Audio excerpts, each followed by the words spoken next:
प्यास सबको लगती है और गला सबका सूखता है साहब। चुनाव अभी चालू भी नहीं हुए हैं और चुनावी प्रबंधन की टीम सक्रिय है। डैमेज कंट्रोल किए जाने का प्रयास अभी से तेज कर दिया गया है। नगर परिषद लखनऊ के 12 पार्षदों ने पिछले दिनों कलेक्टर सिवनी को एक अविश्वास प्रस्ताव 12 पार्षदों के हस्ताक्षर और शपथ पत्र के साथ दिया, जिसमें उन्होंने समय अवधि मांगी है कलेक्टर ने, और संभवतः 3 तारीख को दूसरा पक्ष कलेक्टर के समक्ष अभिमत प्रस्तुत कर रहा है।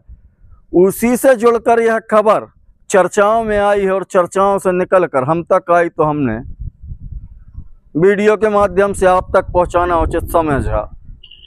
प्रयास ये किए जा रहे हैं क्योंकि सूत्र ऐसा कहते हैं, सूत्र ऐसा बता रहे हैं और चर्चा ऐसी चल रही है कि दूसरा पक्ष जो 3 तारीख को कलेक्टर के समक्ष अपना अभिमत, अपना मत, अपना पक्ष रखने के लिए जा रहा है, उनका प्रयास ये है कि अध्यक्ष सहित 2 पार्षद तो उनके साथ ही हैं, इनकी संख्या बढ़कर 6 कर ली जाए।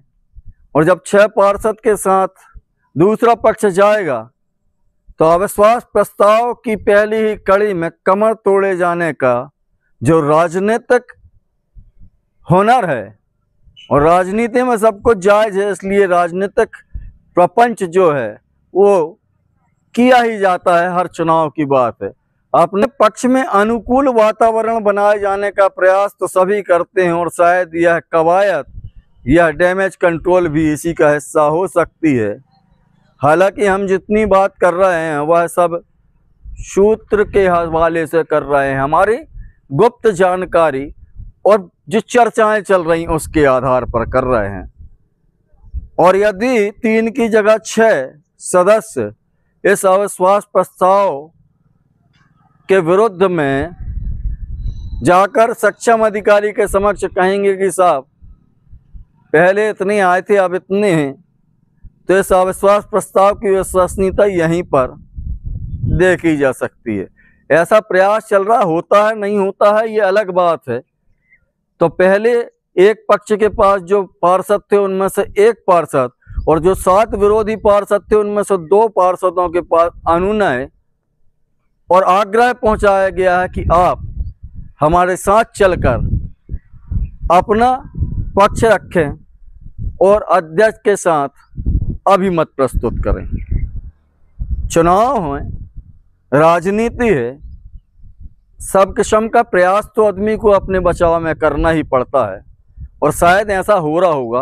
हालांकि हम भरोसे के साथ नहीं कहते, परंतु चर्चा चल रही है, कुछ गाड़ियां भी दौड़ रही हैं रात को, कुछ परिकर नगर परिषद के सदस्यों से संपर्क भी कर रहे हैं। दिवाली गुजरी है साहब, गिफ्ट तो बनता है। दहाई पेटी के गिफ्ट की बात भी चल रही है। कितनी सच्चाई है क्या कह सकते हैं, किंतु शपथ पत्र दिए जाने के बाद दूसरे पक्ष के साथ कुछ बोलने पर क्या कोई संवैधानिक, कोई कानूनी अड़चन आएगी? समझते हैं विद्वान अधिवक्ता हितेंद्र की मुख से कि यदि ऐसी कोई संभावना आई तो क्या कोई अड़चन इस संबंध में आएगी और किस संबंध में आएगी। बातचीत के दौरान उन्होंने क्या कहा यह सुन लीजिए। शायद कुछ धूल, कुछ पर्दे इस वजह से भी उड़ जाएं। चर्चाओं के दौर में अभी चुनाव चालू भी नहीं हुआ है और प्रबंधन चालू हो गया है। फिर मिलेंगे, वादा करते हैं। नमस्कार।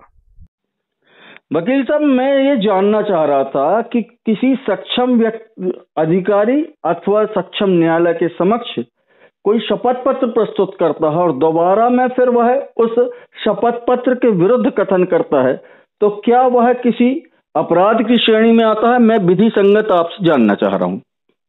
जी, इसमें स्थापक जी मूल रूप से पहले तो ये देखा जाना चाहिएगा, क्योंकि 2 विशिष्ट परिस्थितियां आपने बताई, सक्षम न्यायालय और सक्षम अधिकारी। तो इसमें बीएनएस में एक्चुअली पनिशमेंट के संदर्भ में अंतर है। यदि आप किसी सक्षम न्यायालय, जिसको न्यायालय की शक्तियां प्राप्त हैं, ऐसे व्यक्ति के समक्ष यदि आप कोई एफिडेविट दे रहे हैं और उस एफिडेविट को आप बाद में या सब्सिक्वेंट स्टेज पे आप डिनाइल कर रहे हैं, तो पहले तो ये साक्ष्य का विषय है कि आपने पहले जो दिया था वो सही बोल रहे हो या बाद में बोल रहे हो। तो एक बात तो तय है कि एक चीज तो झूठ आप बोल ही रहे हो। तो जब ये चीज सामने आ जाएगी कि आपने न्यायालय के सामने असत्य कथन किया है, तो ऐसी स्थिति में ये आईपीसी में 340 धारा होती थी, जो अब भारतीय न्याय संहिता में 227 और 229 जो धाराएं हैं उस पे डील होता है, जिसमें ये स्पष्ट रूप से दिया गया है कि कोई व्यक्ति यदि किसी सक्षम न्यायालय या अधिकारी के समक्ष एफिडेविट में, शपथ पत्र में, शपथ मतलब कि शपथ पत्र का ही आशय ये है कि आप शपथ लेकर के ये बात बोल रहे हो, तो उसमें यदि किसी प्रकार का बाद में वो डिनाइल करते हैं, उसको नकारते हैं, तो निश्चित रूप से आप परजरी के भागी बनेंगे। और इसमें 227 में न्यायालय के समक्ष 7 वर्ष की पनिशमेंट है, इसमें जेल कारावास है, और अधिकारी के समक्ष ये 3 वर्ष है। जी जी। तो ये गंभीर अपराध की श्रेणी में आता है, क्योंकि न्यायालय के समक्ष ये प्रत्याशा रहती है न्यायालय की, आप जो बोल रहे हैं एफिडेविट में वो आप बिल्कुल सत्य बोल रहे हैं।